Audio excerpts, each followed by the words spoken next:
and streaming on the absolutely free iHeartRadio app. Never fear. Here, Marc Daniels is here. Welcome back to the Beat of Sports.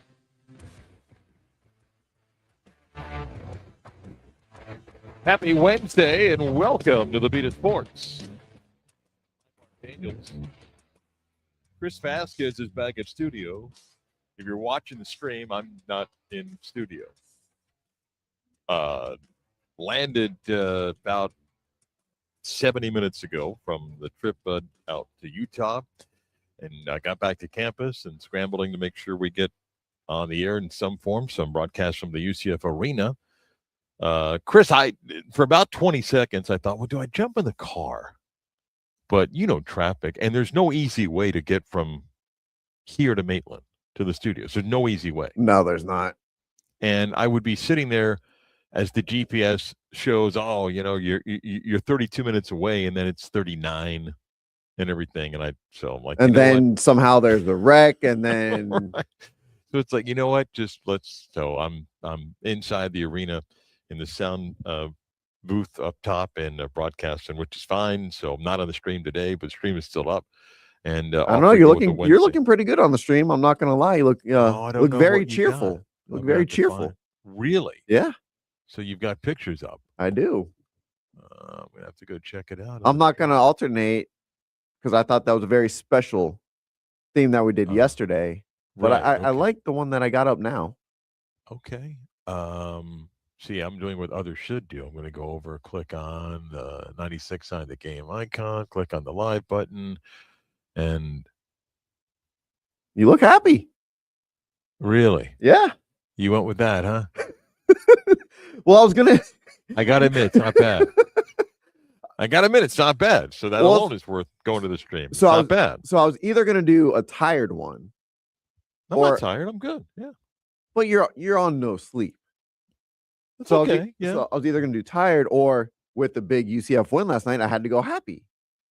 I'm happy. It's good. No, I like it. I like what's up there. So you should go check it out. Anyway, how you doing, Chris? You all right? I'm good. I was telling Kelly, my wife and I had a little bonfire in our backyard last night. I had a nice old little bonfire. Yeah. Do you have a fire pit? Yep. Oh, okay. I was going to say, hey, honey, let's just throw some wood here. Let's just get a bonfire going. No, we got a little fire pit, threw on some starter logs, a couple pieces of wood. Enjoyed our company. Wow. Yeah, it was nice. I think it's going to be. How often have you used the fire pit? We've used it actually a pretty good amount, maybe 5-6 times. Had it for a couple months. Do you know what you're doing, or what? Of course, I know what I'm doing. I'm a pro when it comes to lighting fires with starter logs. Put it out and things like that. Yes, I have a hose hooked up in my backyard, so when we're ready to go in, take the hose, spray down the edges of the fire pit, as well as all the embers and everything inside the fire pit. Whoa! Yeah, come on. See, my first rodeo. This what led to the s'mores question? Did you make s'mores last night?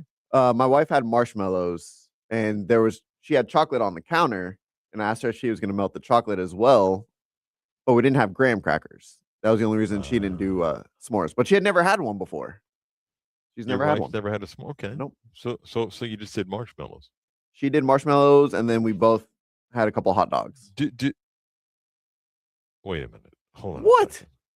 There we go. What came first? No, what came first? Hot dogs. On a stick? Yeah, we got skewers. How long do you know how to hold it up there? Well, you hold it over, and then you take a bite, and if it's still cool, then put it back over. Oh, like the raw hot dog, which is really baloney. But yeah, it's not bad. Okay. All right. That's not something you would do, is it? No. I have grilled hot dogs before. And I don't know about the stick and taking a bite of what still is a cool raw hot dog, but it probably was really nice. Do you burn your marshmallow? I don't like marshmallows. I do not do marshmallows. Nope. Who doesn't like marshmallows? Me. What do you got against the marshmallow? They're gross. Marshmallows are gross? Yes. Wow. I don't know anybody that doesn't like marshmallows except you now. Well, I'm glad. I don't think we can be friends. Wow. That's where you draw the line. Wow. Okay. All right. That's fine. So I have with me 3 cougar tails. Remember I was telling you, or look up the BYU cougar tail, which is I don't know, what is it? 15 inch long and 4-inch wide pastry. It's like a glazed donut of sorts. Ooh. With another glaze on top. Okay, I mean, you're looking it up right now, right? You looked it up? I'm looking it up now. Okay, so they sell this cougar tail. It's a very popular pastry at BYU games, and when we were out there for football this year, they brought a bunch up to both our broadcast booth and to the AD box. That does look phenomenal, by the way. Right. It looks delicious. Describe what it is, because you've got it. It looks like like you said, like a glazed kind of a donut stick. Oh, I thought you had the writing, but yeah, I mean, it's just a long, glaze like donut with another layer of like chocolate glaze on top, everything. So, last night, I said, my wife goes, "You're gonna bring back a cougar tail?" I'm like, I don't know. Okay, so about 20 minutes before air for the pregame show, Chris, I go up to go buy a cougar tail. I bought 2 for somebody else with our party, and come back down. I'm like, "Hey, I got them and everything." Chris, I'm not kidding you. 40 seconds later, one of the basketball sports information people comes with 4 cougar tails. He's like, "Hey, here you go, guys," and I'm like, "Oh, I guess I just made a donation to the church." So I didn't plan on bringing 3, but I have 3 cougar tails that made the trip home. That, I probably will put maybe 2 in the freezer, and my wife and I might share 1. I can't eat all this and everything, but I have the cougar tails made the trip back here. Are they good frozen? Like, do you how do you unfreeze them? Do you put them in the microwave or?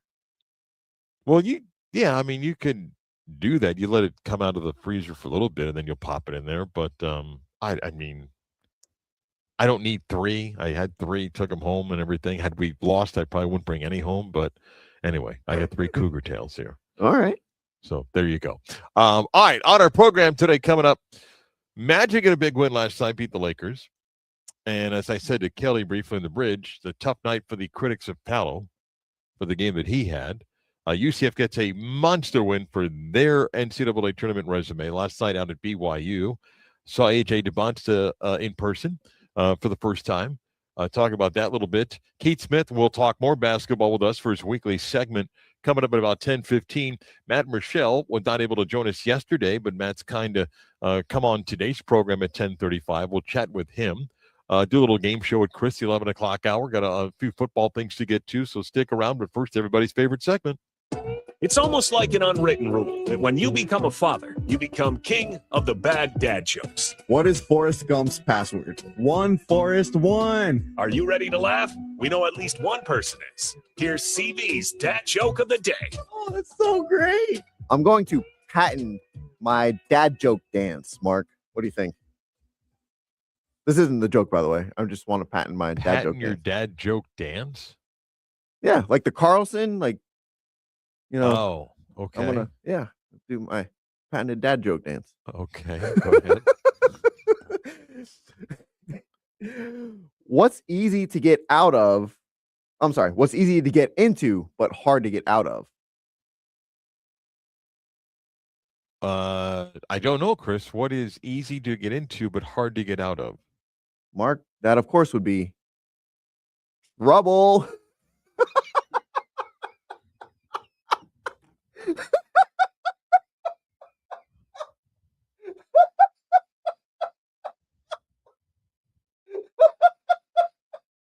Can I just show something real quick? Hang on a second. Watching you laugh on the stream for whatever reason is different than being in studio. Okay, because there's a little bit of a delay. So as you tell the answer, and then I'm watching you laugh. And by the way, someone made a good comment about me taking the weight loss thing too far when they see the picture you put up of me on the stream. So that's actually pretty funny. But for whatever reason, watching of the stream is just different. It's funny. So there you go. It was pretty good. That was pretty good.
Beat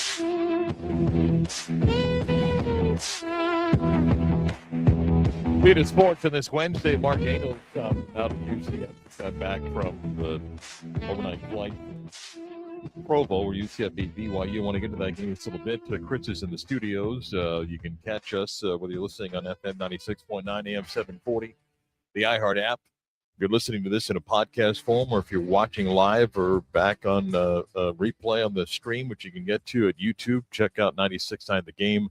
Click on the icon, the live button, and you could see the image of me, since I'm not in studio, that Chris has put up, which looking good, Mark. Very happy. It is kind of funny. I will admit that.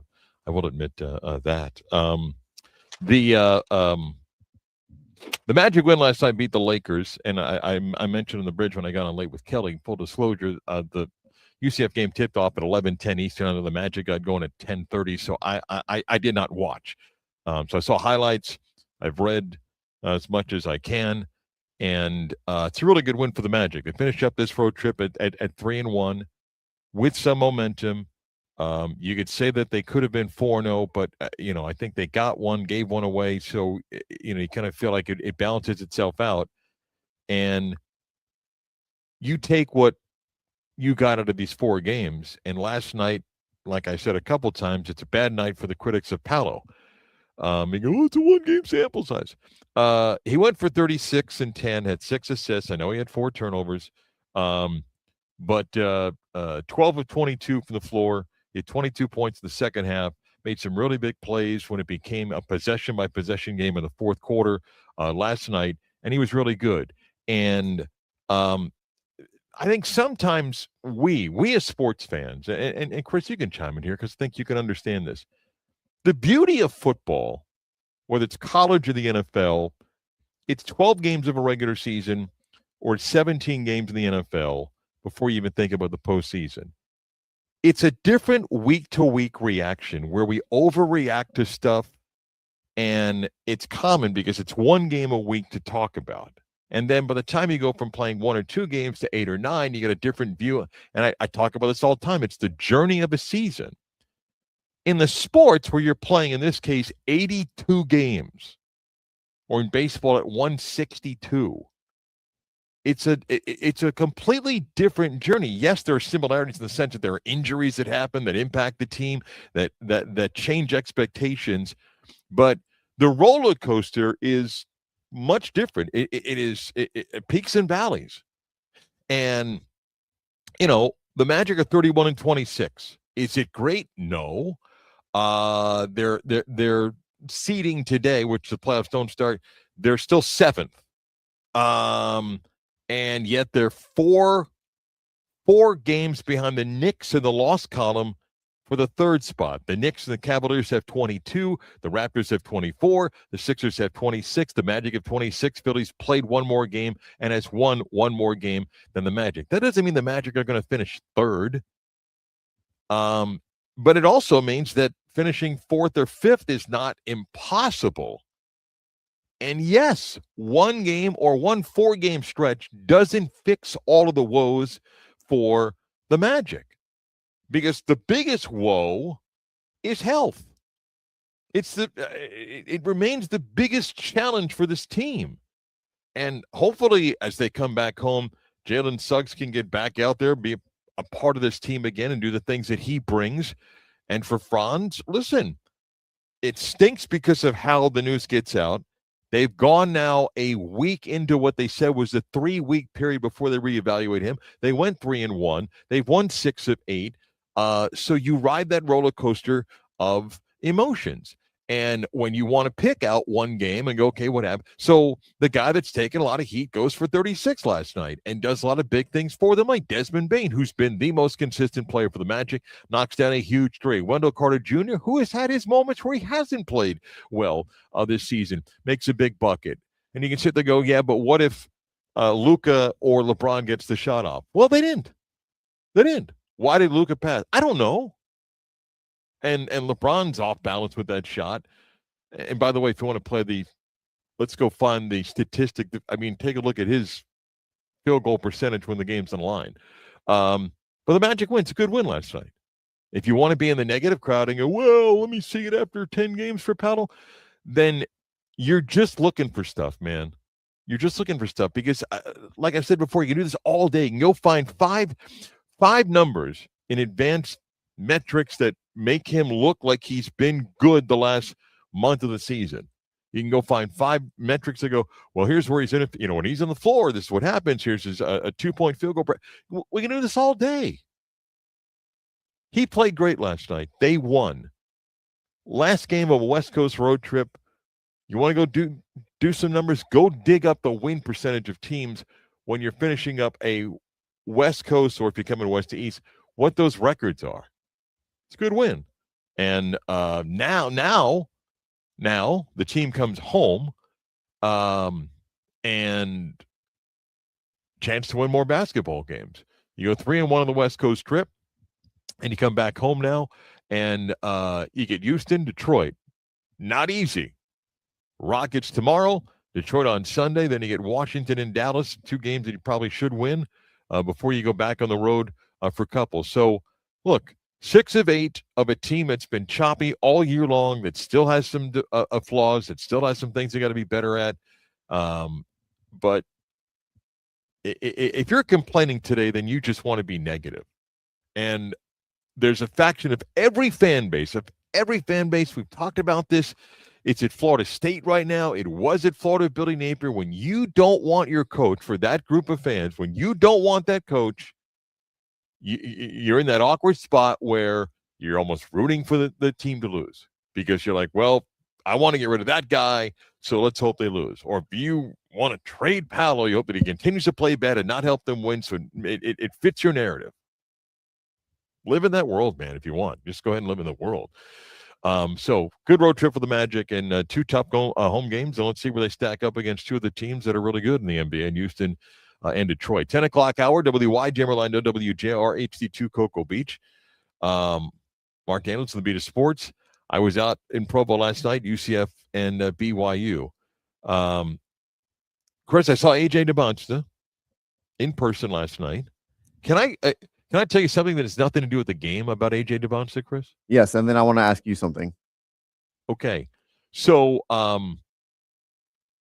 I get set up last night for the broadcast, and got a little bit of time, and I'm talking to Scott Harris, who produced the game down the line, and just talking and catching up on some things, and I see AJ DeBonsta after BYU's got through warm-ups. You know what that dude did? Chris, I'm telling you, it was 10 minutes. He sat and he signed for anybody, anything. He signed jerseys. He signed posters. He signed hats. He signed pictures. I didn't see him take selfies. He didn't take anybody's phone, but he sat there. And here's something else that I was so impressed with, too. Chris, he looked at every single person and smiled. And I can't hear what he's saying, but it wasn't like, oh, my God. Like, I had a lot of respect for that kid last night. Before the game even tipped off. Now I want to ask you something else related to what you just told me. Yeah. Do you think that was actually genuine, or is this him kind of playing to the everyone's piling on Darren Peterson right now? Let me do more to kind of push my brand and make me look better to maybe get that number 1 draft pick. It's a great question. So I asked somebody with the BYU staff, and they said he's done it every game this season. Good for him then. Yeah, Good for him. I mean, it wasn't like he's walking off and he'll just high five a kid down the tunnel and so forth. He was there for a good 8 to 10 minutes and signed everything that people had. And I was like, good for him, man. Good for him. He's good. He's really good. And I was really intrigued by what BYU did. First, he guarded Themis Folks. So at 6'9", he guarded Themis Folks, the UCF point guard, who's good, at 6'2". And it was a really interesting matchup because obviously Folks wasn't defending DeBonsta at the other end. But and I get why Kevin Young, the BYU coach, wanted to do this, to kind of make it a little bit more challenging now on Folks with a bigger player guarding him, cut off passing lanes, and see what happens. Well, I mean, Folks was really good last night. UCF. Themis had 24 in the game. To go along with 11 assists. Now, he had 7 turnovers in the game, which wasn't good. But when they needed him, he was really, really good last night. But they put DeBonsta on Fulks for the whole game, or when DeBonsta was out there. Offensively,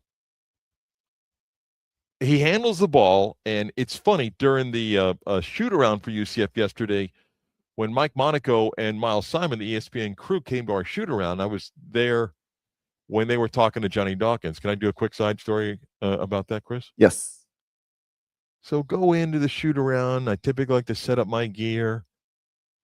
They're sitting in my seats. I got no problem with talking to Johnny and everything. They get done, and I said, hey, can you guys slide down? And Miles Simon, who I've met a couple times, done some games, he slides down to one seat, and I need the 3 seats clear. I go, can I ask you to move down one more? He goes, well, I won't be here during the game. It's like, really, Miles? You're not going to be sitting in my seat during the game? What a shock. Thanks for the breaking news. Anyway, Miles asked Johnny Dawkins, does AJ remind you of a player? And Johnny's like, that's a really good question. I try to do that a lot and everything. And then he comes back and he goes, Tracy McGrady. And I thought, you know what, that's really good, because I think a lot of people think of DeBonsta as kind of a stretch 3-4 guy and everything, but Tracy was tall, ball handler, could score and everything, and he kind of looks like that the way BYU uses him. So they've got a talented guard, and they paid good money for him, from Baylor, who came over in Robert Wright. But DeBonsta handles the ball in the front court, and he can get to the rim anytime he wants. And he can shoot because he's got great height, gets off the ground, and shoots the 3-ball well. He leads the nation in free throws per game at almost 9 per game. And I can see why, because he initiates contact and he gets the call, except last night. And it was a huge part of the game, because he's not getting those calls early that he did in the Iowa State game before and in other games. And the physicality of UCF is working, and he's frustrated because he's driving, and UCF put Jermichael Stillwell on him. Now, Stillwell's playing with a bad ankle to begin with, and he's able to bump and push and box out. And DeBonsta's frustrated. He's 5 for 14, and he ends up with, and again, he's a special player. He played 36 minutes. He had 29 points. 17 of his 29 came after Stillwell goes out with the ankle injury, and the game's over. I mean, even though they made a run from 36, got it back down to a dozen towards the end, 17 of his 29, again, come when Stillwell's down, and 9 of his 29 come in the final minute when UCF is just running the clock out. They're not even playing any defense. He's really, really good. Whoever gets him, they're going to get a really good player. And watching him defend a smaller player kind of opened my eyes to, like, he struggled at times with folks, but I can see what their game plan is. But it's a great win for UCF. It helps their NCAA tournament resume. They get 20 wins. They have 9 conference wins. If you told anybody at UCF before the season, hey, they're going to have 9 conference wins, they would have signed up for it, and they got 3 games left. They're 6 in the Big 12 right now. They're in great position to get a first-round bye, and now they add another quad 1 win to their resume to go along with Texas Tech and Kansas, and really, really good win. They win both games on the trip out to Utah, and did it at a place where that crowd was jacked up, 18,000, incredible student section, and UCF took them out of the game by just hitting shots early, and a 20-point lead happens like that, led by 24 at the half. It was a 36-point game with 16 minutes to go, while UCF got a little sloppy down the stretch, and BYU made a run. It was never really in doubt. I got more frustrated just watching some of the careless turnovers that UCF had, but they win by 13, and it was a 25-30 point game. And the crowd was stunned. I mean, and they're showing Puka Nacua up on the big screen, and Kalani Sitake, their football coach, is there, and Danny Ainge is there, Ryan Smith, who owns the other 2 pro teams, along with the basketball program that he owns. And it's a great atmosphere, but UCF did a great job, and it's a great win. Can I ask you something? Yeah, I'm just going to add Jermichael Stillwell, who went down. Somebody stepped on his injured ankle that he'd been playing. It looked really bad because he's just on the ground rolling. I don't think it's as bad if you're watching. He's worn the walking boot now for the last 2.5 weeks. And the great thing, and that's why I love him, man. Dude goes into the locker room, he's in pain, put the walking boot on, came back out. He wanted to be on the bench for with his team. So hopefully he's okay for Saturday for their game against Baylor. Yes, you want to ask? Yes, I want to ask you. So you've seen AJ DeBonsta. Yep. You've seen saw Darren Peterson. You've seen saw Kingston Flemings. You saw half of Darren Peterson, correct? Mm-hmm. All right. So they're presumed to go 1-2, right? Yes. You've seen both up close and personal. Who do you got? Who do you think is better? Well, I think Peterson is an elite special offensive player. I think DeBonsta is more versatile, and it's going to come down to what that team thinks, and regardless of position. And I admit I can get caught up in watching DeBonsta before the game with the fans, his smile. He's happy. He looks like he wants to play. He played 36 minutes in a blowout last night. So I could see myself falling in love with all that stuff. And yet the 20 minutes that I saw Peterson play against UCF was really, really impressive. It was really, really good. But I would not yell at anybody who said that DeBonsta would be their pick. And because he's going to put on some weight and muscle. He is thin, but he's a freshman. Another thing I also wanted to ask you is if he's good. He's 6'9", but I say only about 210 pounds. Yeah, he's got to put some weight and muscle on, but okay. yeah. But he's good. There's no question about it. And again, I was just talking to a few of the BYU people, and look, like Peterson, he's getting paid a ton of money. Depending on what you believe, it's $4.5 to $5 million. He signed a 2-year deal with. If he chose to came back, he's going to make more money. He's not coming back. Handpicked with the prep school in Utah, tailor-made, and the owner of the Jazz basically said, "Name your price," and it's fine. I mean, they didn't do anything wrong. That's the system. But he's got a great personality, good-looking kid, and big smile, and is enjoying his time at BYU. I'm sure he's not going on the 2-year mission coming up, and then he'll be headed to the NBA. But he's a good player. But last night he got pushed around a little bit. But still was able to get away with some of that stuff that they didn't call, which helped UCF, and AJ got frustrated a bit. But he can get to the rim anytime he wants. He's really good. So Keith Smith's going to talk more basketball with us, and Matt Michelle coming up after the bottom of the hour when the Beat of Sports continues.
Time to talk basketball with Keith Smith.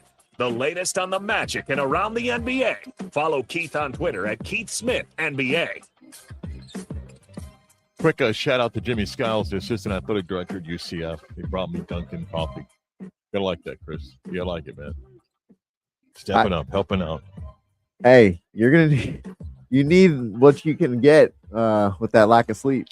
Let's talk some hoops with Keith Smith. I love our segment with Keith and appreciate his basketball insight. Let me do this first. First, good morning, Keith. Welcome. I saw A.J. DeBonta firsthand last night. He's really, really good. But I was telling Chris, and I don't know, Keith, the team that's going to make the decision. And Darren Peterson I saw for half against UCF. One of the most impressive things about DeBonta last night, Keith, for 10 minutes before the game, he signed anything anybody wanted him to sign with a big smile on his face and looking at everybody, and it made me a fan of him. And I, whether that matters or not to an NBA team, but I was impressed. And now he got pushed around a little bit last night in the game against UCF, but he's good. But I did like watching him be a normal person, and maybe that's a factor for an NBA team.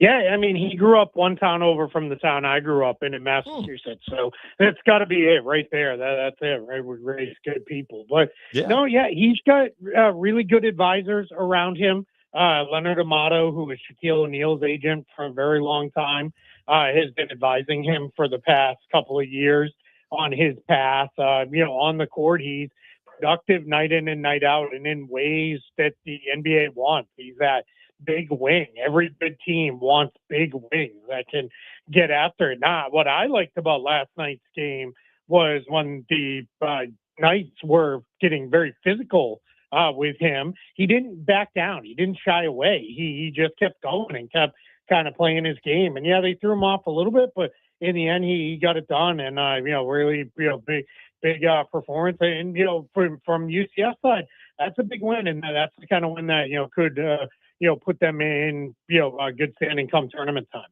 Let's get to the other Orlando-based team. The Magic had a huge win against the Lakers. I'm going to ask you about the road trip, but just thoughts on the game itself, Paolo, the game that he played, thoughts on Lakers and Magic last night.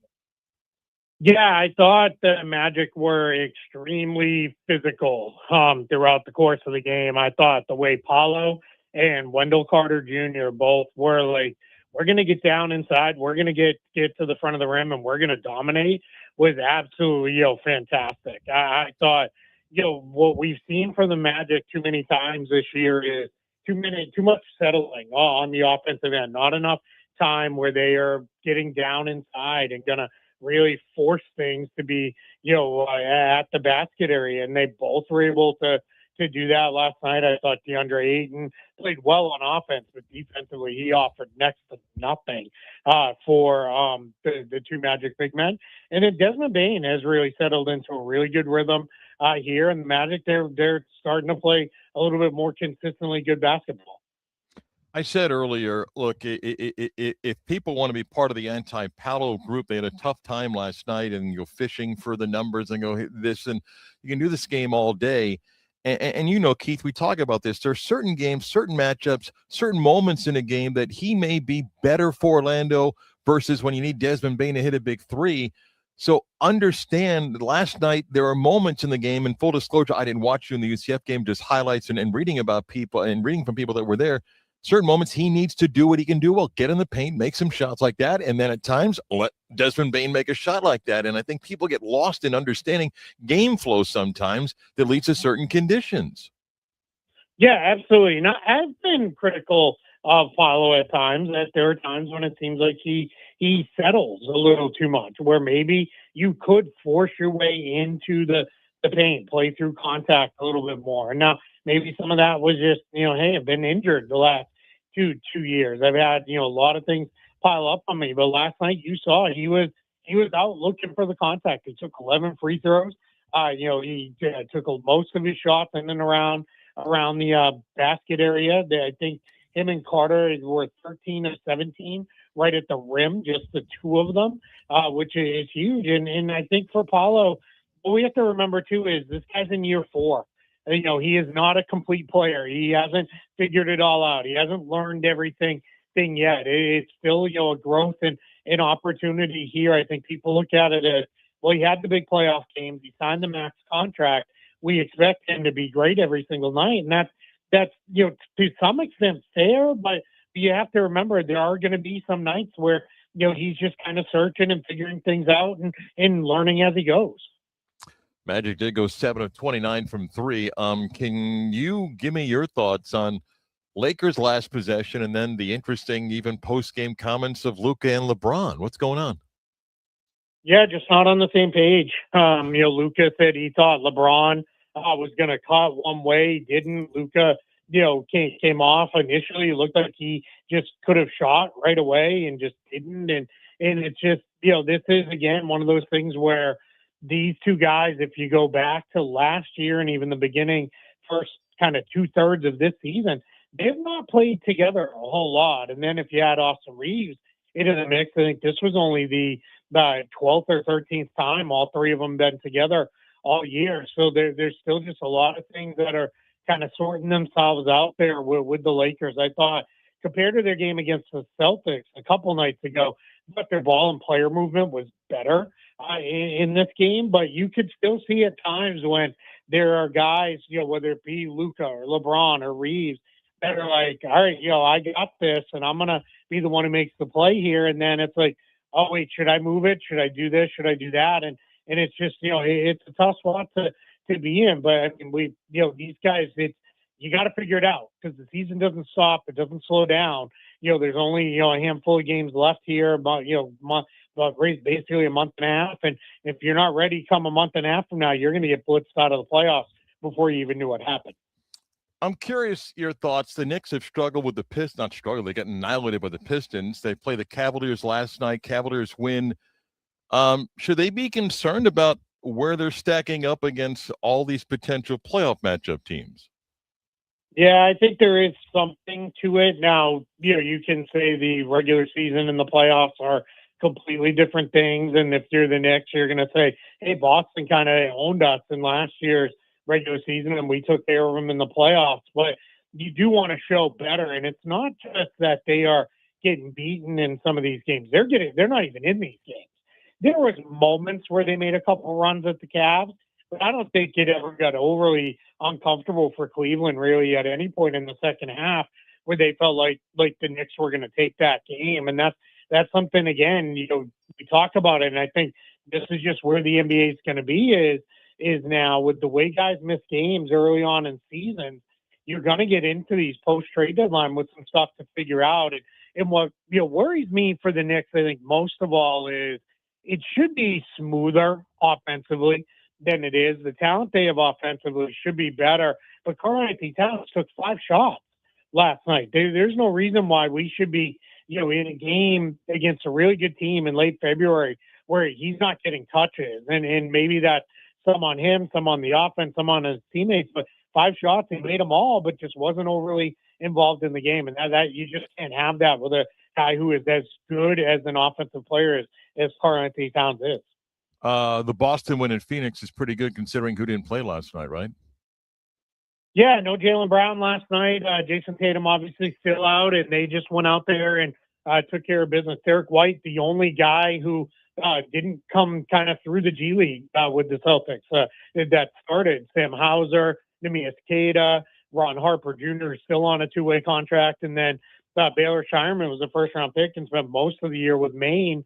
Last year, those are the guys who started. Pritchard and Vooch did some stuff off the bench for them. Jordan Walsh, Hugo Gonzalez, they're just getting really good production, and they are kind of showing signs now of the importance of having a good development system in place with your G League team. And you want to be kind of on the same page. And when you send guys down there, this is what we want to see out of them. This is what we want them to work on and those kind of things. And that's all kind of paying off now. And now, tough back-to-back to close out a West Coast trip in Denver tonight. But we'll see if they can get that win. And then if they can take care of business against the Nets at home in a couple of days, they'll have hit the 40-20 mark, which for those who don't know it, that's Phil Jackson kind of thing, that if you're a real title contender, you need to win 40 games before you lose 20 games. So it's not always hard and true rule. There are teams that have kind of broken that mold, but it is more often than not, it does kind of hold true. And that's going to be interesting to see how they do tonight with Brown presumably back in the lineup. I'm sure you watched that Detroit-San Antonio game the other night. It could be, it'd be a little bit of a stretch maybe, but an NBA Finals preview, but it also showed you two teams and where they've gone the last couple of years, Keith, to suddenly becoming, among the better teams of the NBA. And I'm just curious, Wemby was Wemby that night, but what do you take it of a matchup that someday, maybe it's sooner than later, could be an NBA Finals a matchup? Yeah, it was a great game, and it was a great game when the NBA, really kind of needed a great game.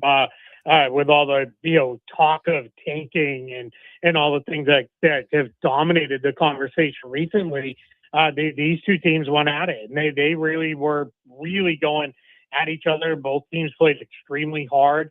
I thought the Spurs showed that they just had a couple more things they could do offensively than the Pistons. The Pistons, for as good as they are, they're still very reliant on Cade Cunningham to kind of create everything for them on the offensive end. And if he's not creating everything, then it gets a little sideways, for the Pistons. But Pistons are soft. They play really good defense. That's a, really, really good team. The Spurs are, proven to be really good. They've proven that by beating Oklahoma City a handful of times this year as well. So it's going to be really fun to watch these teams go into the playoffs. For the Pistons, they had the experience last year, pushed the Knicks right to the brink. Now they're ready to take the next step. Spurs, with this group, this is going to be this group's first time through the playoffs, so we'll see what that looks like. And it's probably going to be a little bit of a challenge, but it's going to be really fun to watch those teams develop over the next few years. One last one. It's not a big enough sample size, but spending 5 days in Utah, talking a few different times to people that recognize themselves as Jazz fans. And I said, what do you think of what's happened on the whole tanking thing? And they got very defensive, and it was interesting. And I say sample size, maybe 8 to 10 people are like, hey, we understand what ownership wants to do. We love our coach. We got it. You don't want to be stuck in the middle. And a few, I thought, really hardcore basketball fans were explaining, and stuff that I knew that look, they get a good draft pick. They add somebody to this. All of a sudden, the Jazz next year, it's not crazy to think that they are fighting for, in the West, it may be tough, maybe the upper part of the play-in and even a potential 6 seed. Are you someone that thinks that it can turn around that quickly for Utah? Yeah, absolutely. When you just look at the guys they're going to have on the roster next year, Lauri Markkanen, Jaren Jackson Jr., Keontae George, those are 3 really good players. They have told anyone who will listen that they're going to re-sign Walker Kessler. So now that's 4 out of your 5 starting spots. They're hopeful Ace Bailey will be that 5th guy.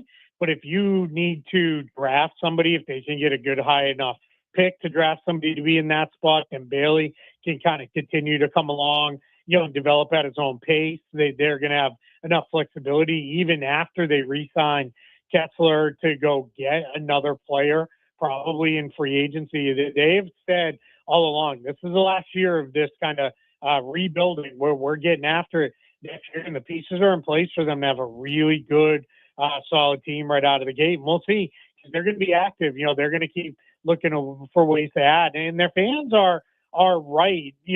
They're not doing anything wrong under the current rules, really. And what they got fined for, I do think, was, blatant shenanigans of sitting guys out. The Magic obviously benefited from one of those games. So, those are the things where that gets a little too much, for me. But as far as, sitting guys out, full games and guys having these surgeries that need to be had, it kind of is what it is. And, you're focused on next year and beyond as the Jazz, and their fans are right to be, kind of be a little bit defensive, because it's, they're the latest team to do it, but it just seems like them and the Pacers and maybe a couple others have kind of set the NBA on edge with all of this. But to be very clear, because this comes up all the time, and the NBA has said this directly to the teams, no changes will be made for this lottery process, this draft. Everything is what it is for the remainder of this cycle. It'll be going into next season. And as Adam Silver in the piece by The Athletic told the general manager of the Brooklyn Nets, Sean Marks, your only incentive next year will be to win games. So we're going to see what that means and ultimately how that comes together. Please support his work, because he does a great job covering the NBA. He's on extra Twitter, Keith Smith NBA. You can also get the links to all the work that Keith does, his columns, his analysis, and videos, and all that stuff. Thank you, Keith. Always appreciate it. I appreciate it. Thank you for having me. Matt Marshall normally joins us on Tuesdays, but he was not available yesterday. He is available today. He'll talk college sports, UCF, basketball, football, all that fun stuff when he joins us next.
Green inside. Let's tackle the latest news from UCF and around the world of college football with the Orlando Sentinel's very own Matt Murschel. Give him the Heisman now. Hit up Matt on Twitter at OS Matt Murschel. We normally talk to Matt on Tuesdays. He wasn't available, but he's kind to give us some time today, and we're happy to have him. Let's say good morning to the Orlando Sentinels, Matt Murschel. You went to the BYU football game. Am I correct? Oh, no, you didn't go to that game. No, yeah. I couldn't. We didn't go to that game, but right. And I haven't been to BYU yet. It's one of the places I was really wanting to get to, when they moved to the Big 12 and everything, and I just haven't had a chance to get out there. You've heard about their famous cougar tail pastry that they have there, Matt? Like that massive glazed donut type thing? Yeah, I've seen it online. I've seen it. It looks incredible. It's one of those deals that I'm eager to get some sort of review of what it's like and what people think of it. I've got 3 right here, Matt, that I brought home. What do you think about that?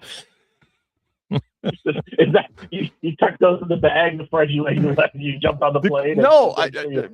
The crazy thing is, we went out there for football, and they brought by to the radio booth and to the AD box. They brought like 20 of these. Okay, so I brought one home for my wife. So I take it on the chart and fly home.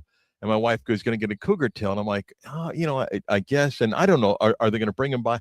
So 20 minutes before I take air, I go upstairs and I bought 2, one for myself and somebody else with our team. And Matt, I'm telling 40 seconds later, the SID comes by with 4 cougar tails. Hey, I brought these out for you. And I'm like, all right, what am I going to do with these? And so anyway, I did bring them home. Let me get your thoughts. I'm sure you watched, and I'm always curious of a different perspective than mine. What do you think of last night's game? Well, I thought, listen, the first half of that basketball game was probably some of the best basketball we've seen UCF play in quite a long time. I mean, they came out with a lot of intensity. This is a team that I thought at times this season has struggled, especially getting out of the gate early, has kind of gone back and forth or fallen behind a little early.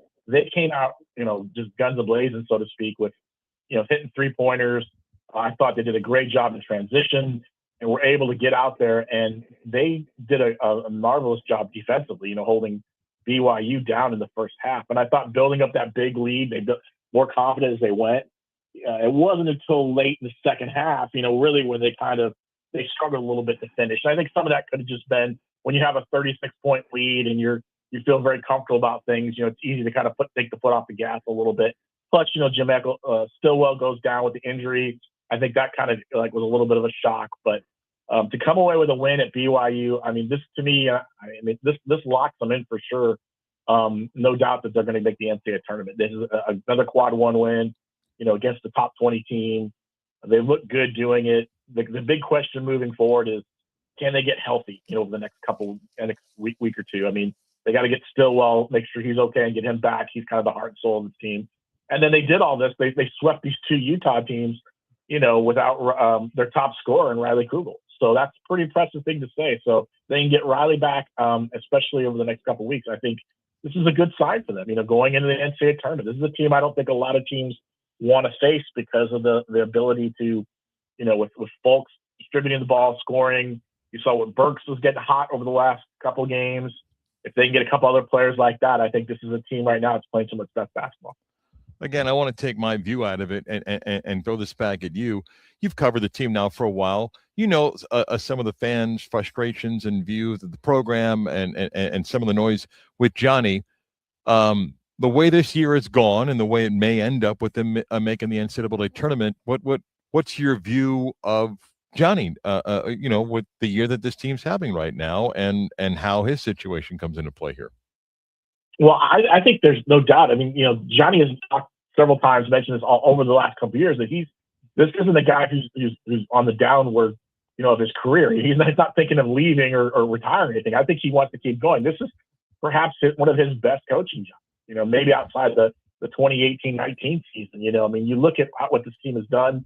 You didn't bring back, any scoring from last season, 13 newcomers, to be able to go through and get this team to buy into what he wants to do, to be able to get them to play the way they've played.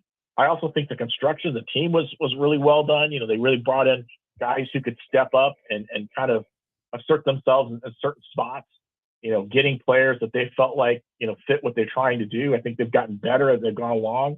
I thought defensively they've gotten better as they've gone along at times. There's been some, bumps here or there, but every team goes through that. And considering, with everything that's happened, in college basketball to get to this point and be right here, it says a lot, and they've still got 3 games left. I mean, they got back-to-back home games where they have an opportunity to, if they can get a couple wins there, to get to 10 or 11 wins in the Big 12, in the Big 12 schedule. That says a lot about where, when you look back where UCF was when they started in the Big 12, how they struggled a little bit. I think it talks a lot about the job that Johnny has done and the ability to keep them focused. And he said this from time and time again. Their thought process hasn't been about getting into the NCAA tournament, throughout the season. It's been about each game one at a time. And it's paid off, especially over the last couple of weeks. I think that's really, you can showcase the fact that this team is playing its best basketball. And I've just been impressed by how they played defensively. And, they still could probably play a little bit better. He talks about playing a 40-minute game. If they play a 40-minute game at times, I mean, this team is going to be hard to beat. They play maybe the best 20 minutes I've seen in my 31 years last time, the first half. Let me pivot. Give me your thoughts on the time that he spent here at UCF on defensive back coach Will Johnson. I'm joking a little bit. Will was hired from North Dakota State and now is part of the Viking staff. That's pro in college football in 2026, Matt. Players in the move, even coaches in the move without even doing a game. Yeah, I mean, it's funny because we never even got chances, the media, to sit down with Will. We didn't get a chance to really get to know him or, figure out what's going on. He was hired in December. He was everything that Scott talked about, late January was that, the reason they brought him on his staff was he was an up-and-coming coach, felt like he was a guy that, could really kind of help them out and would have a chance to kind of continue to grow his career. And you knew what kind of a coach he was, up-and-coming coach he was, because obviously someone in the NFL paid notice. Kevin O'Connell paid notice, from the Minnesota Vikings, and they reached out and they got him. So I mean, this happens all the time, especially at this time of year. You've got a lot of NFL teams who are trying to rebuild their roster, their coaching, rosters, and so they're looking around for coaches. And it just says a lot about the fact that that UCF was able to sign him, first of all, believing that he had the ability to do what he do, and then you get the NFL that decides, okay, we're going to come back and get him as well. So it means they're going to have to find a defensive backs coach, and I'm sure they'll take care of it over the next couple of weeks. It looks like spring ball isn't going to start for a while, so they get a chance to kind of maybe find a coach and bring him in. I'm sure there's plenty of candidates out there, but it's this time of year. You get a lot. You're looking around, you're seeing a lot of these college assistants moving around and moving to the NFL, and it forces coaches to have to start looking around and making some late moves. Like I said, at least UCF isn't in spring camp right now starting, so they have to worry about that. At least they have a little bit of time to deal with it before they get there.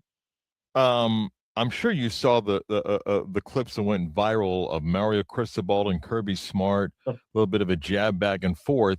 To me, it's funny. And Matt, we don't get those much these days because we don't do coaching tours anymore. You rarely get situations like that. And I took it for what it was. It was funny, and I don't think anybody was bothered by that. What'd you think? Because the days of Spurrier doing a coaching tour and Bobby and all that stuff, and I was reading, one of your former colleagues, Brendan Sinone, wrote that FSU's not doing a tour partly because of the image of Mike Norvell right now. But I'm kind of glad. It was refreshing to see two respected coaches take a little jab back and forth. Yeah, I mean, I don't think I've got nothing against. I mean, listen, like you said, everything has changed. Everything's got so buttoned up and uptight at times. It's good to see when coaches can kind of let loose a little bit. It's good-natured ribbing here and there, and I'm sure because most of the time when you're in those kind of settings, it's a media event or media days or something like that, and coaches are a little afraid to say something because they're afraid it's going to become bulletin board material or whatever, and now to be able to just kind of let loose and break down. And like you said, I mean, I saw that yesterday. Florida State, looks like it's not going to do their spring coaching, tour, and booster tour. And I think more and more schools are probably going to get away from that, especially with the way the college athletics has changed. When you look at revenue sharing and how you go out looking, to make money and raise capital.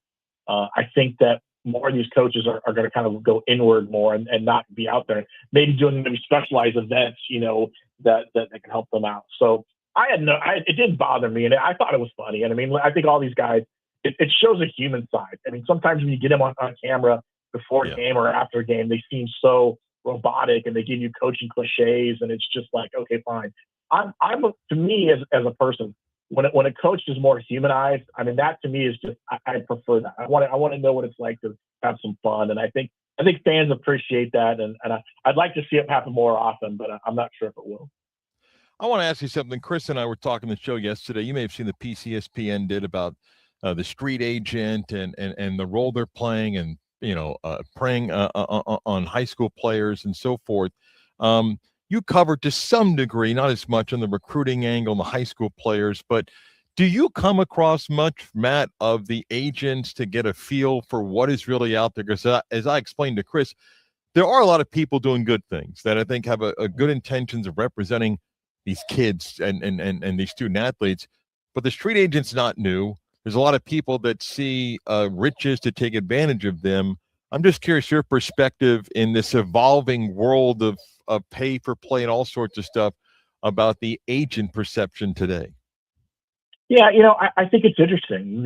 I mean, 5 years ago, obviously, I wouldn't get contacted by any agent or anything, talking about players or how schools are recruiting, what they're doing with recruiting or how they're signing transfers or anything like that. I think more and more agents are willing to go out there and kind of put themselves out there to the media and to reporters to talk a little bit about the process. And I think, to me, there are, like you mentioned, there are good agents. There are good guys out there really working hard, good people out there working really hard to make sure that these players get what they deserve, make sure they don't get in some bad deals or something like that. But there's more and more that aren't qualified, don't have any, aren't registered, aren't really looking out necessarily for the best interest of the players. They're trying to get as many players as they can under their umbrella, and try to work out some of these deals that end up backfiring. And I've heard so many stories where a player will sit down and won't even read a contract, just wants to sign his name to it. And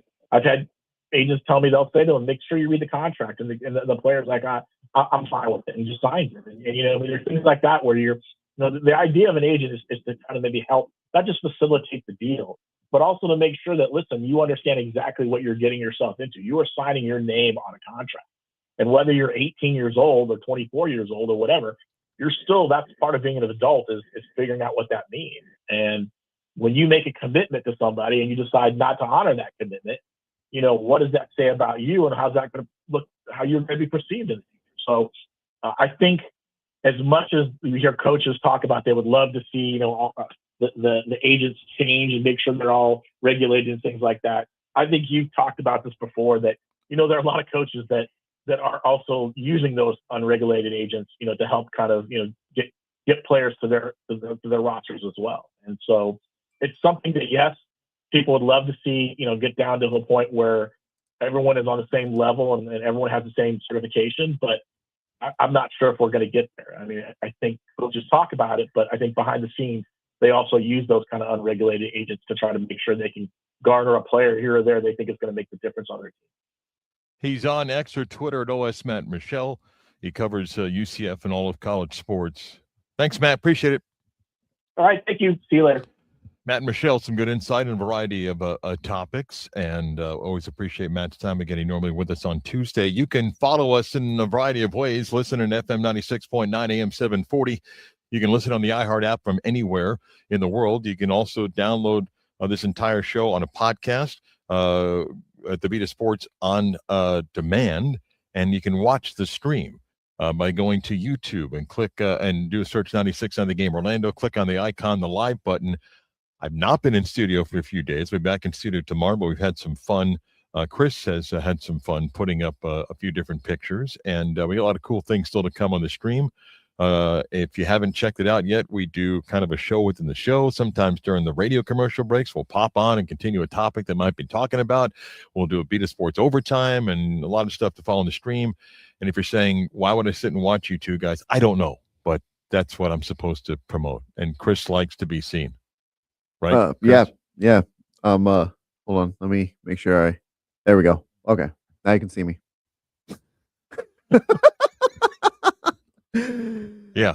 So there you go. I mean, how can you miss that content for crying out loud? If that isn't must watch, I don't know what is, Yeah.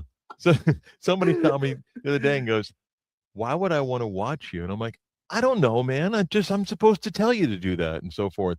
He goes, yeah, I know. And for some reason I just left it on and I don't know why I'm watching. I'm like, that's working. Okay. That's it, man. Okay. Why do people got to question things? Paulo Banchero has a good night. We gotta find a way to poo-poo it. We're on stream now. People got to question why am I going to watch you?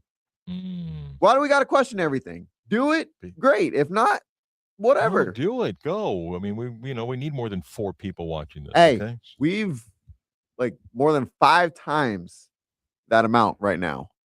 Chris is really excited. So please, yeah, I am. And just go there just to see the picture that he put up of me in my seat because I'm not in there. I'll be back there tomorrow. I forgot what you actually look like. I didn't grow a beard. Disappointed. I'm gonna miss not hiking. I hiked every day on the trip and no hike today. I'm just gonna have to do a plain run down by Lake Ivanhoe. Just a regular run. You poor thing. Yeah. How will you survive? Yeah, and considering I had the anxiety attack going up the wide trail at BYU, I think the elevation today might get to like 8 feet above sea level. So I should be good today on the run. Are you sure? 11 o'clock. What? Yeah, well, I hope so. Do a little game show with Chris about 11:35. The hour of 11 kicks off with the news next.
Let's really do the news. Yes.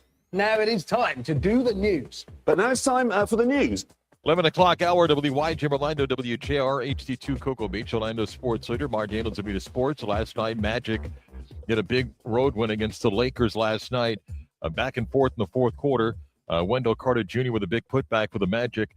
Paolo goes for 36, 10, and 6 assists. The Magic win 110-109 last night. Lakers had a final shot. Luka Doncic looked like he was open, didn't take the shot, passed to LeBron, who wasn't ready for it. Both had awkward post-game comments, but the Magic get the win. Now 6-2 their last 8. Again, Paolo went for 36 last night. Magic come home for 4, including 2 challenging games against Houston and Detroit, 2 of the better teams in the NBA. But nice stretch on the West Coast for the Magic with their victory last night. UCF hit 14 threes and led BYU at one point by 36 points as the Knights beat the 19th-ranked Cougars 97-84. Themis Folks went for 24. His teammate Jordan Burks, career-high 24 for him. A.J. DeBonsta had 29 points. 17 came after Jermichael Stillwell, the UCF power forward, went down with an ankle injury, not knocking his game. He's good, but he was really pushed around by UCF last night. Knights led 52-28 at the end of the half, again led by 36 before BYU scored a bunch of points late. But 20th win of the year for UCF, now 20-7, 9-6 in the Big 12. Knights are home to take on Baylor coming up on Saturday here at the arena at UCF. The NFL Combine continues. Chris is really excited about that. He cannot wait for hand measurements because he's all into that. So what's the deal now with your Cowboy kicker or soon-to-be Giant kicker? Stop it. Yeah, so Brandon Aubrey apparently, I mean, he's worth money. He's worth a ton of money. The kicks that he can do, very smooth motion, very accurate. He wants $10 million a year. And I think the Cowboys came in offering him $7.5 million per year, which would have reset the market. He wants 10. By the way, what reset the market? What do you mean reset the market? What? Okay, I'm asking a question that I know the answer to, but would you agree that he is a unique player? Yes. Would you agree that right now, during this incredible kicking era in the NFL, that there's probably 4 or 5 guys that you're looking going, the 60-yarder is no big deal? And again, with the Cowboys playing half their games inside a controlled environment, he's unique, so pay him. He is unique, yes. No, pay him. The issue is there's a lot more guys doing what he can do. I understand that, but with the technology in the K-ball, it's becoming easier to kick from distance. Okay. I can appreciate Brandon Aubrey wanting what he believes he's worth, and I hope he does get paid. I would love him to stay in Dallas. There's a lot, right now I think option number 1 for Dallas is trying to figure out how to keep George Pickens. I understand that, but you're also recognizing that Aubrey's in a unique position to try to cash in right now, and I think it's right now. This may be simple as we'll settle at 9, whatever, but that dude's one of those special ones, man. Well, I think the Cowboys are putting either a first or second round tender on him. Yeah. And hell, if you can get a first or a second round pick for a kicker, might not be a bad way to go. Okay. We'll take him. Okay. I mean, look what we did last year. We're taking guys out of the New York Firefighters League to kick for the Giants. It was that bad. So, I mean, Wait, I thought Younghoe Koo did a great job for you guys. Stop it. Don't do that. You know what I've said before, man. I would have had no problem after that game that he cost if everybody got one punch to the arm, just like, come here. Yeah. The Jaguars and Commanders have been announced for their international games. The Jaguars, who played in London for the last 13 seasons, 12, not counting 2020 with COVID, will play at Wembley Stadium. The other at Tottenham Hotspur Stadium. The Commanders will play at Tottenham Stadium's opponents and dates to be announced later. The Jags playing in England's nothing new. And again, the goal of the NFL is to have every team play an international game. It's going to be part of the 18-game schedule, and everyone's going to end up playing a game internationally, which would still create the odd home and away. If you had 17 and one international game, then 8 and 8. But I still think it's part of the wave to get the international game for every team to have at least one. Can I gripe about something about these Yeah, international games? Yes. No division games. You know, the Daniels. Well, I don't like that they deal. have San Francisco playing in Australia and then again in Mexico. Have another team play the Mexico game. If you're set on a Niners Rams Australia game, it is what it is. I agree with you. Don't It's take the Niners, though, right? Playing. Is that what you said in Mexico? Yeah. They got a massive fan base there, though. Okay, well then have them play in Mexico and have another team go to Australia. I'm okay. The only thing I want, well, to me, no team should play multiple international games, and no division game should be an international game. If you're going to play multiple international games, at least make it in the same country as Jacksonville playing in two different stadiums in London. Yeah. Okay, that's fine. But again, for San Francisco going to Australia and then Mexico, it's a lot. NHL is back. The Olympic break is over. Doesn't mean that the players who played for both USA and Canada will be playing in some of these first games back. But the Lightning with Canadian coach John Cooper back. They'll take on Toronto over in Tampa tonight as the NHL comes back after the Olympic break. By the way, the number 20.9 million, the average audience for the gold medal game, and the peak at 26. It's a huge number considering when the game was played. It's a massive TV number for the U.S. and Canada gold medal game this past Sunday.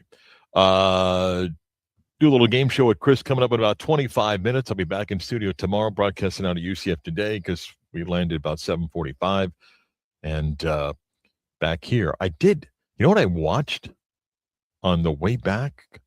I just start downloading stuff on Netflix because I'm like, okay, and do you watch movies that are in a different language where it's then voiced over? No, I can't stand that. I cannot stand that. If my wife likes to watch shows in different languages, but she'll have subtitles on, so I'd follow along that way. But your wife's first language is Spanish. Yeah, correct? But I mean, she'll watch movies in German, Japanese, right? Like she'll watch different movies like that, and just have the subtitles on. I cannot stand, we'll say, a German movie with the English voiceover. Hate that. It bugs the crap out of me. So I was watching, I don't even remember what it's called, like The Big Thief or something. It was on Netflix, and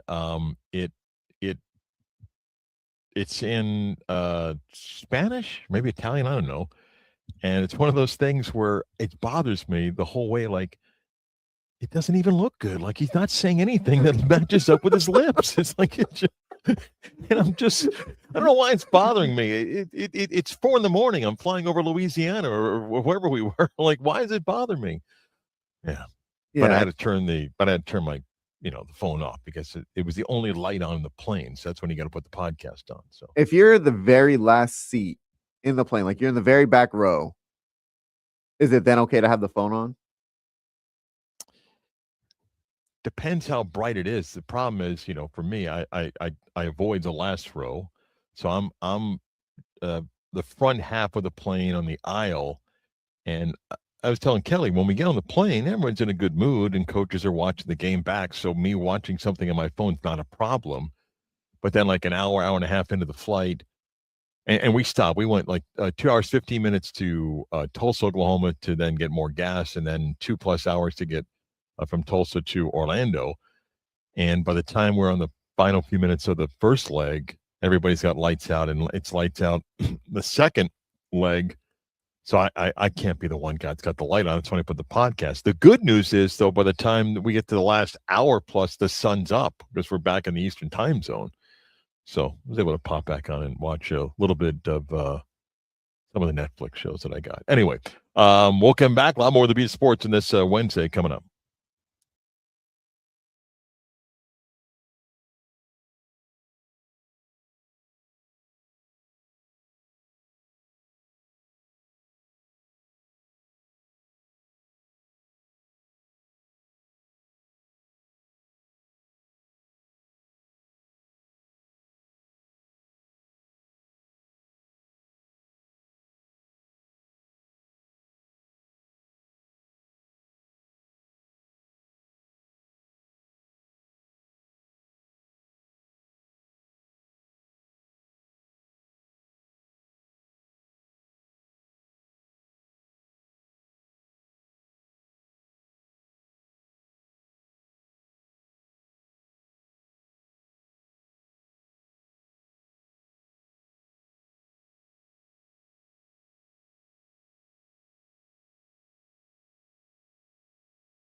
What's good, locos? This is Angel from the Monsters in the Morning on Real Radio 104.1, and you're listening to the voice of UCF, Marc Daniels, and the Beat of Sports on FM 96.9 The Game. You want real sports talk? You got it right here.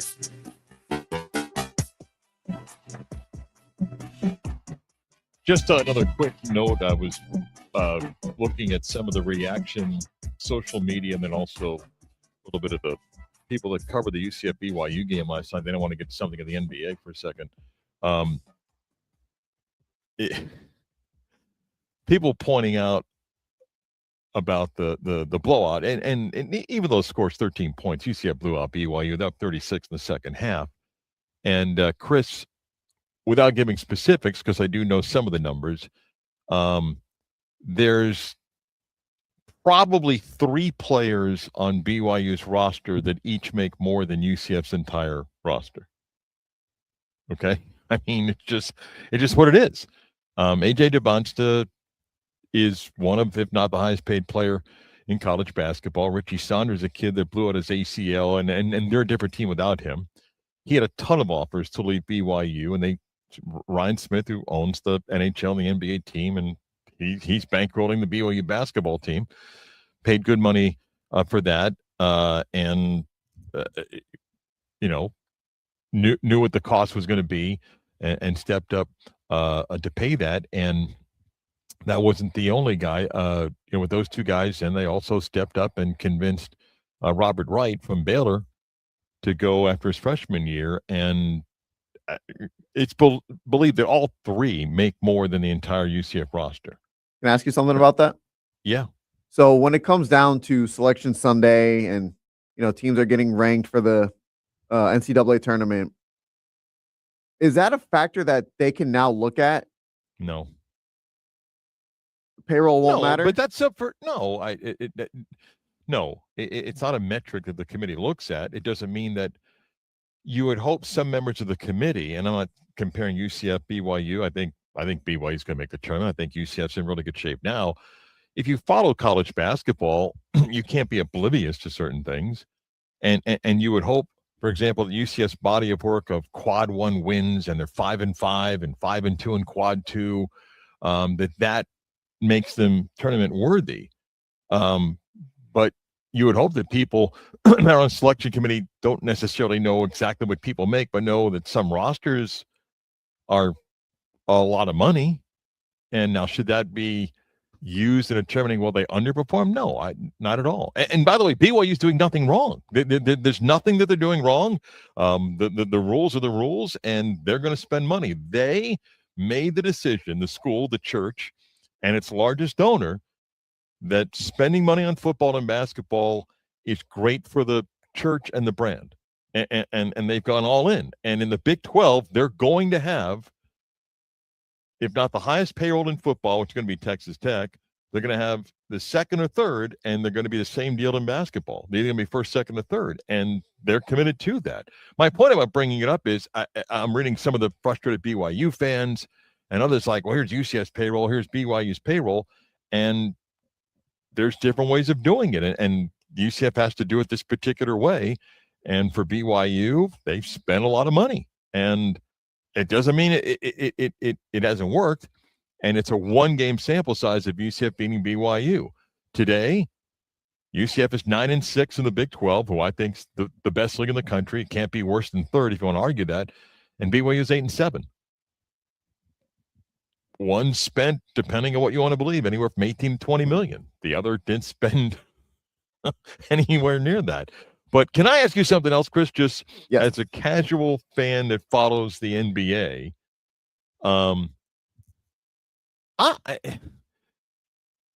in Orlando, we're talking about the anti-Paolo crowd, right? It is interesting to what is happening in LA right now. LeBron James, in any discussion about great players, has to be part of the discussion. Whether you think he's 1, 2, 3, 4, 5, whatever, he's part of the discussion. We can agree to that, can't we, Chris? Yes. Okay. Look how it is ending in LA. Look how it's ending in LA. And it's weird, and I've defended the LeBron image throughout his career. I do think a lot of stuff the last few years is done as an act, part of the brand, some of the interviews and the antics on the court and things like that. But it looks like his teammates don't want him. J.J. Redick has practically said it for 2 years. And the same stuff on a different level, though, like, here's the numbers when he's not on the court. Here's the number. Sound familiar to Orlando, right? And he hasn't decided if he's going to play another year, and some think, well, he's got to because he wants the farewell tour and all that stuff. But look how it is ending, at least in the town that he's playing in. Is he going to play another year? And if so, where? But it just looks odd for somebody that is one of the great players. Like, he's on a team that doesn't want him. Doesn't want him. I do think some of the antics on the court are starting to rub people the wrong way. The constant flopping, the whining. But that's not new. That's not new. But the act is getting old. And now you add Luka to the mix. Well, I was just going to say, the torch passed as far as complaining. I mean, Luka's that guy as well. Well, now you put both of them together, and it's like, good Lord. I mean, you guys are great players. You don't need to do this. You don't need the constant whining. But I think the James criticism, not just from what appears to be inside for the Lakers, but now the media has kind of jumped on that. It's really interesting, and I'm sure there will be. But based on where he would go, I don't know what the market is for him. Like, for him, it may be one final swan song year with the Cavaliers, who I think today would be like, thanks, but no thanks. Like, we're good. We don't want that. The Knicks would not do it. The Heat would be so desperate if they keep swinging and missing on Giannis that I don't know how that relationship with Pat Riley could be patched up. But, like, if it's ending in LA for one of the greatest players ever, it's ending really awkwardly. Really awkwardly. Well, again, the game, he's still putting up numbers. Even at his age, he's still one of the top players. He's still one of the top players in the NBA. But the lack of postseason success, I don't think the Lakers have won since the bubble. Yeah. I mean, you can only put up with the whining and everything, the bringing Bronny, because we all know it was LeBron who got Bronny drafted. You are the greatest. A lot of people were bowing down to you. You could do what you wanted. But with that came the expectation to win, and not just win regular season games, but win in the postseason. And since the bubble, the Lakers haven't done that. Of course, I'm not arguing that some of the points you made are very valid. I'm just saying, though. But I'm saying that's why it's becoming awkward, and that's why it's like, okay, we need to get LeBron out of here. And the fact that we're saying that about one of the greatest players is just really interesting to me. But good win for the Magic last night, though. And if you haven't watched, and you can go on Twitter, go on social media, and just look up LeBron, Luka, and just listen to both of their post game. It was like, that's just awkward. That's just like, I don't like you. I don't like you either. Or if you want to go online, you can just watch me and Mark, or me and the stick figure talking right now. Yes, you can do that on our stream on YouTube. You can or check Twitter. it out. Don't forget Twitter. Or Twitter. You can go to Twitter and hit 96.9 Game On and access as well. A little game show with Chris. We come back. He doesn't know what it is, which I like. I'll tell him what the game show is, and we'll have some fun with that. We come back in the Beat of Sports next.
Hey, what's up? This is Pat Lynch. And I'm Taco Bob, and you're not rocking out with WJRR. Lock it in here with Marc Daniels and the beat of sports. Thank you, guys. Do a little cheesy game show music, Chris. Let's have a little fun here now, if you don't mind. Oh, that's right, boys and girls, all the way from Orlando, Florida. Please welcome Chris Vasquez to the studio. He's today's cheesy game show host contestant. Are you Hi, ready, guys. Chris? I'm ready, Mark. All right, Chris, today it's fill in the blank. Okay. Okay. Fill in the blank. Okay. So this is kind of easy to get it going, kind of last segment. Mm-hmm. In 2026, 2027, LeBron James will be playing basketball for blank. The Los Angeles Lakers. You just mentioned it. Nobody's going to want to take him on. I don't know if the Lakers would have the gall to release him. I don't know how many years he's got left on his contract. I believe, next year is his last year, his final year of the deal. I don't know if they release him. So, and you mentioned it. The only place I think that would make sense for LeBron to go to would be Cleveland. And he's not going to fit over there. So I think he's going to play his last season in the NBA with the Lakers, and then maybe he signs a one-day contract or something to retire as a Cavalier. Kyle Murray will be the starting quarterback for blank in 2026. Kyler Murray will be starting for not Vegas. I've been seeing a lot of the New York Jets, and I think the Jets kind of make sense because they do have Garrett Wilson. I think they're going to either use the franchise or transition tag on Breece Hall. They have some weapons on offense, and Aaron Glenn needs to win. They're not going to be in a position this year to draft a quarterback. Aaron Glenn, of the teams that do need a quarterback, I think is the only returning head coach. So it's not like it's going to be a new situation in New York. Aaron Glenn needs to win to save his job. So he needs a proven quarterback. Kyler Murray can win you some games. So Kyler Murray, you are a New York Jet, in my opinion. The NHL will see blank in viewership coming out of the Olympics. A brief rise. They will see a brief rise in viewership. People want to see the NHL. They want to see, some of these stars playing for their teams. But when they see that, they're not all on the same team, then they're kind of like, all right, who's that guy? Who's that guy? And then it kind of fades away. I want to follow to what Chris said because I think he's exactly right. There'll be a little bit of bump, but then that bump will go away. And by the way, it doesn't mean that people aren't watching the NHL. In NHL cities, they do incredibly well, Tampa and down in South Florida. But I said the same thing years ago, the U.S. women's national soccer team, when people said, man, this is just going to really springboard the NWSL. When the NWSL has grown and valuations of teams have grown, when you realize the players all go their separate way, it's not the same thing anymore. Yeah, you don't see all the star players, all the big Right. names all on the same team. Then you start seeing like some of the bench guys and the role players and the reserve players, and you're like, who's that? Who's that? You don't know who the coach is. And then you just kind of like, all right, do I really care that much? It's not the U.S. Here's a softball question for Chris. George Pickens will have blank receptions in 2026 playing for blank team. 150 for the Dallas Cowboys. No. George Pickens. Someone been sipping the bottle this morning with Daddy Nine Studio. Is that it? Now I know why the camera's not always on you. Yeah. No, George Pickens, I think, will have 95 receptions. I do think he is a Dallas Cowboy. I think it will be a franchise tag. I think it will probably piss him off. I'm a big proponent of guys play hard their contract year, and then we see it time and time again. Once they get paid, that effort's not the same. They kind of get fat and happy. Not saying George Pickens is going to be like that, but again, as great as he was last year, the big knock on him was that game in Detroit. And that's an all too real thing to worry about. And if you're giving someone a long-term deal with a lot of money and a lot of money guaranteed, that's going to be at the forefront of your mind. And you don't want that for your star receiver. In the wake of the popularity of the Olympic hockey tournament and the U.S. winning, your level of interest in the World Baseball Classic is blank. The same as it was before. I didn't really tune into a lot of Olympics or Olympic hockey. Probably not going to tune in to the World Baseball Classic. It's fun. I get it. Root for the U.S., but this time of the year, I'm always, trying to be around my family, my daughter, do a lot of things outside of the cut house. out with the dad stuff. Right? No. But wait. Just follow up. Am I correct? And there's nothing wrong with this. You'll kind of be just like Olympic hockey. You hope the U.S. wins, and if it gets to be a semifinal and final against, for example, Japan, the Dominican Republic, then you'll be more in. Yeah. Fair way to summarize. Yeah, of course, Derek Struble won't be pitching in the semifinals or the finals, but sure. But again, if those guys aren't going to care, then it's, why should I? He may not care. I do think it matters to some of the other players. Some, but not all. That are out there. I know you talked about this. I mentioned it on our show yesterday. I think you and Kelly talked about it when you were filling in for me on the bridge. Okay. The 4.60-plus yard field goal used by the UFL will get to the NFL in blank years. Never. I don't. It's too much of a gimmick. It is too much of a gimmick, and especially when you're going to start having more and more of these kickers drilling it from 60 yards.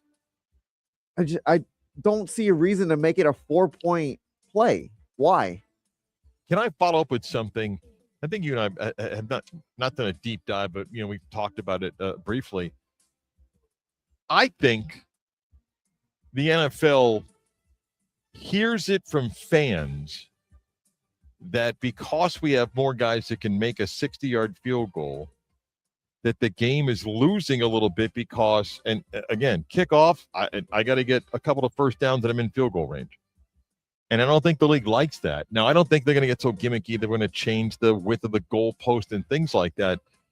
But I think, if anything, the league would look at more ways to get away from you kick off, I get the ball to 25, and I pick up a couple of first downs, and I'm in field goal range, and I'm not trying to get touchdowns. I'm happy kicking the 62-yard field goal. So then, again, if you're the league and you want teams to focus more on trying to score a touchdown as opposed to, we got a couple first downs. We're at the 50. We're within field goal range. We'll just take the 4.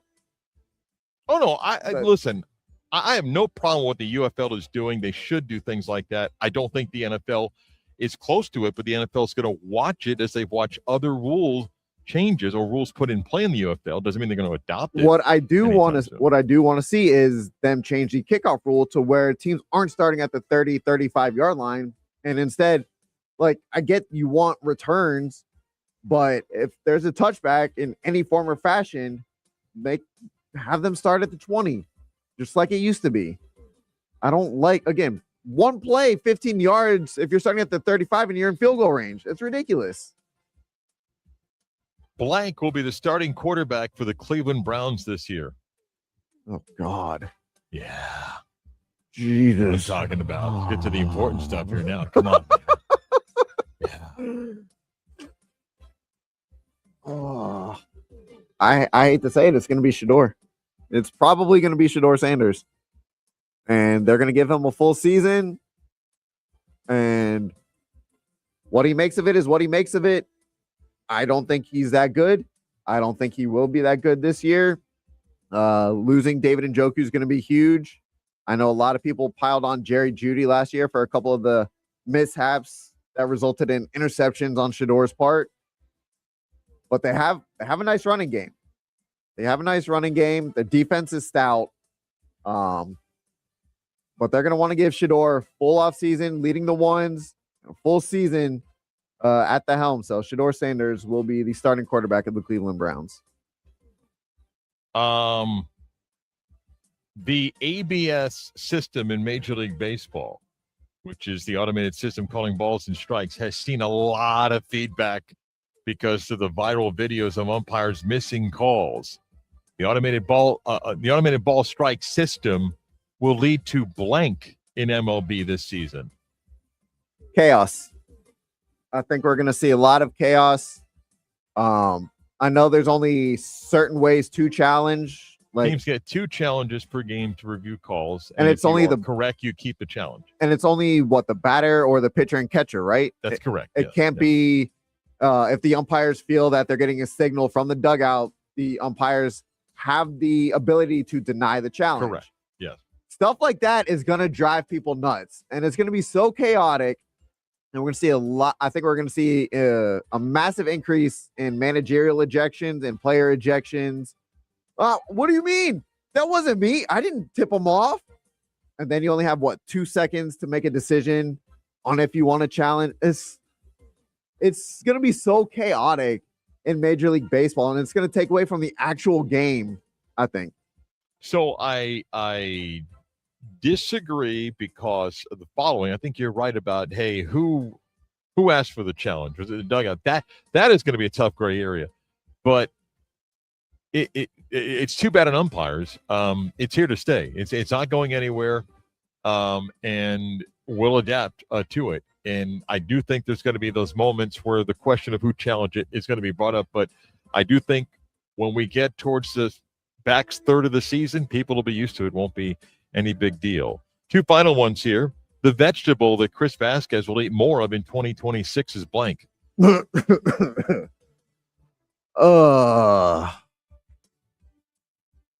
Cucumber. Ooh. Big cucumber fan.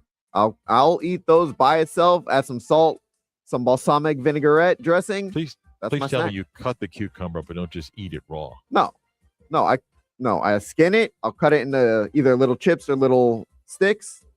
Salt, balsamic vinaigrette. All right. There you go. That's fill in the blank. Today we I come thought back. I had one more. You said there was 2 more. Oh, I'm sorry. Wow. There's one more. Ready? I'm sorry. One You're more. cheating the audience and me. Okay. Right. The reason why Chris hates marshmallows is blank. They're disgusting. Plain and simple. Man, I do not know whether you're on the stream or you can text. Who else doesn't like marshmallows? I don't think They're disgusting. The texture, the flavor, everything about it. And okay, but wait. If you put it over, you have a fire pit in your backyard. When you put it over the fire, is it better then? No. Do you like the No. You don't really. Adding the burned char from the fire makes it worse. Oh, it's great. Then you burn your lips and the skin comes off and everything. Isn't that fantastic? No, marshmallows are absolutely disgusting. Wow. What about like the small ones? You know, No, and like, I don't eat any marshmallows. And the so worst, if I buy like the worst if I buy candy, a bag of, the worst candy around is Peeps. well, yeah, I agree with that. So if I buy like this, the marshmallows, the small little tiny ones, Nope. can I throw them towards your mouth to see how many you can catch? I mean, Come on, that's that'd be good fun. for the stream. That'd be good for the stream, right? That I would do, but can we switch it to like Skittles or Sour Patch Kids or something? Can it be something that I actually like? You got to meet me halfway. If I get the Skittles and Sour Patch, you got to try the marshmallows. Why? Hey, you got to give take to this thing, man. You got to do a little give take here. What Come about on. you? What about Me? you? I'm not some animal that goes fishing for food on a stream. Good God, it's disgusting. It's gross. Back to put a wrap for the Wednesday show next.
Time for the latest news, gossip, trends, and off-the-wall stories.